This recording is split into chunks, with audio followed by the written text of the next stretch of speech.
Esprit Saint, viens en nos cœurs. Doux Esprit Saint, enflamme-les. Viens Esprit Saint, viens en nos cœurs. Doux Esprit Saint, enflamme-les. Bonjour. Alors, je poursuis mes petits entretiens sur notre ami le bienheureux Carlo Acutis. Dans la première capsule vidéo, je vous ai parlé un peu de la sainteté de Carlo. Et aujourd'hui, j'aimerais ajouter quelques mots à partir des témoignages que nous avons entendus. Donc, durant notre pèlerinage, on a eu le privilège de rencontrer 3 personnes qui ont très, très bien connu Carlo, qui étaient très proches de lui. Donc, sa maman, Antonia, Rajesh, dont je vous ai déjà parlé, et Valentina, son enseignante. Alors, quelques mots que je retiens de leur témoignage. D'abord, Rajesh, j'essaie de vous le montrer, je ne sais pas si on va pouvoir le voir à l'écran. Partager l'écran. Ici, c'est Valentina. Alors, je ne sais pas si vous voyez Rajesh, comme ça ici. Donc, Rajesh, qui était l'homme de service de la famille Acutis pendant de nombreuses années, qui accompagnait Carlo partout. Je vous ai déjà dit un mot de lui, de son témoignage dans la première capsule vidéo. Et j'ajoute ici quelques mots. Donc, Rajesh, d'abord, qui est un homme extrêmement humble. Le premier contact avec lui, c'est ce qu'on découvre. Et ça, c'est déjà un témoignage en soi, parce que on pourrait s'attendre à rencontrer quelqu'un qui arriverait là, tout fier, dirait, moi j'ai connu Carlo Acutis, et puis je suis quelqu'un d'important, mais c'est pas ça du tout, du tout, du tout. Un homme extrêmement humble. Et ça, c'est déjà un écho de la sainteté de Carlo. Sur son chemin, les gens qui l'ont connu ne deviennent pas des orgueilleux, ils deviennent, à la suite de Carlo, des gens très, très humbles. Rajesh, qui a été converti par Carlo, évidemment. Donc, quand il est arrivé en Italie, il était hindou. Il arrivait de l'Inde. Et c'est le témoignage de Carlo qui a touché son cœur, celui dont on a parlé dans la première capsule, de voir comment Carlo, pas tellement c'est pas tellement les propos de Carlo, c'est pas, l'évangélisation de Carlo, c'était pas de dire des belles choses sur Jésus, mais c'est d'abord son témoignage de vie, son témoignage d'amour concret envers les personnes. C'est ça qui d'abord a touché Rajesh. Et ensuite, donc, il a appris il s'est mis à l'écoute de Carlo. Quel est le secret de son cœur? Rajesh qui nous témoignait de quelque chose de très beau, et plusieurs témoignent aussi de ça, comment Carlo n'hésitait pas à interpeller les gens. Il a souvent interpellé Rajesh. Il avait cette audace de la correction fraternelle. C'est pas simple, ça. Mais tellement plein d'amour. Alors, Rajesh nous dit comment Carlo lui disait de faire attention, de pas faire ceci, pas faire cela, qu'il allait se corrompre s'il continuait à mener une vie de débauche, etc. Et c'était beau d'entendre Rajesh nous communiquer cela. Le témoignage de Rajesh, c'est quelque chose de très beau aussi parce que ça nous montre comment la sainteté se prolonge au-delà de la mort. Rajesh continue la mission de Carlo. Donc, il la continue d'une manière très, très concrète. Il dit que il reçoit des demandes de prière de plein de gens de partout à travers le monde. On lui écrit pour demander des demandes de prière par l'intercession de Carlo. Et tous les soirs, il se rend dans la chambre de Carlo et il présente au Seigneur par l'intercession de Carlo les demandes qui lui sont faites. Et combien de témoignages il entend effectivement de guérison ou de réponse à des demandes. Donc, la mission de Carlo se poursuit. Et ça, c'est très important. Notre engagement à la sainteté, il a un impact qu'on ne peut pas mesurer parce que il dépasse les frontières de la mort ou dépasse les frontières de notre petite vie. Très important. Quand on demande à Rajesh, est-ce qu'il y a beaucoup de groupes qui demandent comme ça pour vous rencontrer? Il a un moment d'hésitation et ensuite il nous dit, c'est Carlo qui me le dit. Et c'est quelque chose de beau. On sent cette intimité qu'il a développée, cette amitié avec Carlo, elle se prolonge au-delà de la mort et effectivement, on sent qu'il y a quelque chose, il y a une présence de Carlo qui est encore là et qui le guide. lorsqu'on lui demande, est-ce que Carlo, est-ce que Jésus parlait à Carlo? Carlo, est-ce qu'il avait des messages intérieurs? Là encore, il hésite et il répond tout simplement, Carlo, c'est un mystère. Donc, il est en train de me dire, qu'est-ce qu'il y en est de la vie intérieure de Carlo? On ne le sait pas.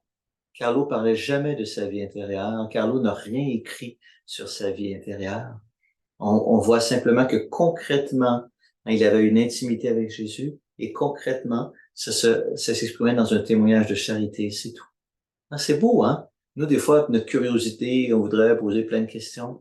Non, il n'y a pas de curiosité. Carlo, c'est pas une curiosité, c'est un témoignage de sainteté dans le quotidien. Ensuite, donc, on a eu l'occasion de rencontrer Valentina. Vous allez la voir à l'écran, si vous voyez l'image. Donc, Valentina, c'est celle qui est à droite. À gauche, c'est Louise Normando, que vous connaissez peut-être. C'est elle qui présente l'exposition ici au Québec. Donc, Valentina, qui a été l'enseignante de Carlo tout au long de son primaire. Donc, elle nous a accueillis à l'école de Carlo. Il a étudié chez les Marcellines. Elle nous a fait visiter l'école de Carlo.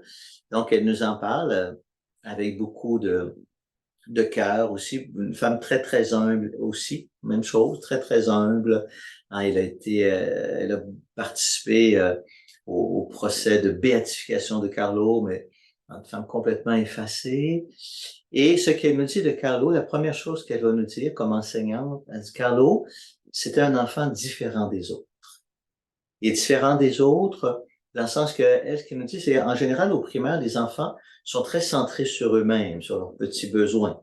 Et puis, ils vont avoir quelques amis et ils vont se tenir avec leurs amis. Carlo, c'était le contraire. Il était toujours en train de chercher qui, dans les enfants qui sont à l'école, qui a besoin d'aide pour aller se mettre à leur aide, soit leur aide dans des choses scolaires, mais surtout une aide dans leur tristesse, dans leur peine. Elle nous partage entre autres le témoignage d'un jeune dont j'oublie le nom là. Au début de l'année, il est triste, Carlo va à sa rencontre, et là il apprend que ses parents sont en train de se séparer, et il a passé toute l'année avec ce jeune pour l'encourager, pour le consoler. Elle va nous dire, Carlo, c'était pas un premier de classe, un élève intelligent, brillant, n'est pas premier de classe, et en plus, il aurait pu avoir de meilleurs résultats. Mais ce n'était pas sa préoccupation première. Sa préoccupation première, c'était pas d'étudier pour avoir les meilleurs résultats scolaires possibles. Sa préoccupation première, c'était de voir qui je peux aider autour de moi. Et c'est beau, hein? Voilà, c'est comme ça. C'est ça qui a été la préoccupation de toute sa vie. Donc, avec Valentina. Et ensuite, on a rencontré, je sais pas si vous allez pouvoir la voir, donc la maman, Antonia. Donc, c'était toute une expérience de providence. Je vous raconterai ça à une autre occasion, mais c'est vraiment, je peux me le partager parce que quand on a organisé le voyage, donc on a contacté les gens d'Italie pour voir si on pouvait rencontrer Antonia. Et on voulait la rencontrer à Milan, parce qu'elle habite Milan, et on s'est fait dire, les jours où vous êtes à Milan, 4 et 5 septembre, Madame Akoutis n'est pas là. Bon. Alors, ça avait terminé notre chat est mort, comme on dit. Mais tout de suite, on a commencé une neuvaine à Carlo. En disant, mais Carlo, toi, tu peux faire un miracle, on va être dans l'ordre du miracle pour pouvoir rencontrer Antonia. Et le miracle s'est produit, non seulement le miracle s'est produit, mais en triple, parce que non seulement on a rencontré Antonia, mais on a aussi rencontré Rajesh et Valentina en plus.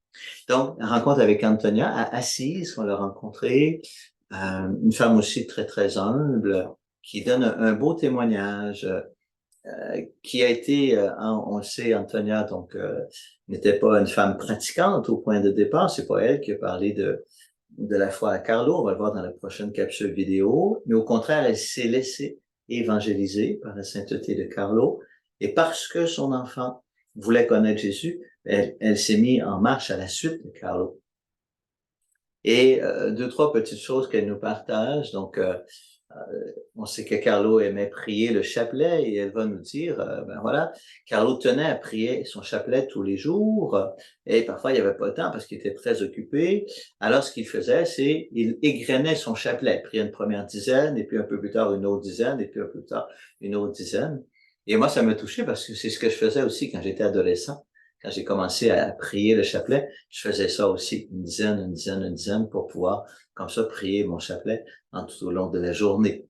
Donc, c'est elle, Antonia, qui nous partageait comment la confession était importante pour Carlo et comment ça l'a touché. C'est-à-dire, Carlo, qui était un homme, un jeune si attentif aux autres, tu sais, en apparence, il n'y avait pas de péché. Souvent, on dit ça, ben moi, je ne veux pas me confesser parce que j'ai pas de péché. Alors, si Carlo, qui avait une vie si belle, allait se confesser chaque semaine avec un regret sincère, ben, combien plus forte raison, nous, nous sommes invités à ne pas hésiter à aller aussi nous confesser. Donc, c'est extrêmement important. Et elle nous dit aussi ce que je vous partageais tout à l'heure, comment Carlo n'hésitait pas à interpeller les gens pour les amener à une vie plus belle, les exhortait quand il voyait que les gens prenaient des mauvais chemins. Il leur disait, n'allez pas sur ce chemin, mais revenez vers Jésus, revenez vers une vie de charité, etc., etc. Voilà. Et c'était beau parce qu'à la fin de la rencontre, Antonia avait avec elle 2 reliques de Carlo particulières. Et comme il y avait 2 jeunes dans notre groupe, Alexandrine et puis Jean-Gabriel, ben, dit voilà, donc, un cadeau spécial de Carlo pour les 2 jeunes qui vous accompagnent. Et comme ça, elle leur a remis les reliques. Voilà. Alors, donc, ce sont des beaux témoignages qui nous redisent comment la sainteté, elle se prolonge. À travers ces gens-là, la sainteté de Carlo, ces gens continuent la mission de Carlo. Et ça, c'est extraordinaire. Et pour ça, c'est si important ce que l'on vit aujourd'hui. Combien de fois, ce que l'on vit aujourd'hui, ce que l'on vit de beau et de grand, soyons assurés que cela va se prolonger au-delà de notre mort. Et donc, l'impact que nous pouvons avoir sur le monde est très grand. Alors, encore une fois, moi, je vous accompagne de mon humble bénédiction au nom du Père et du Fils et du Saint-Esprit. Amen. Alléluia.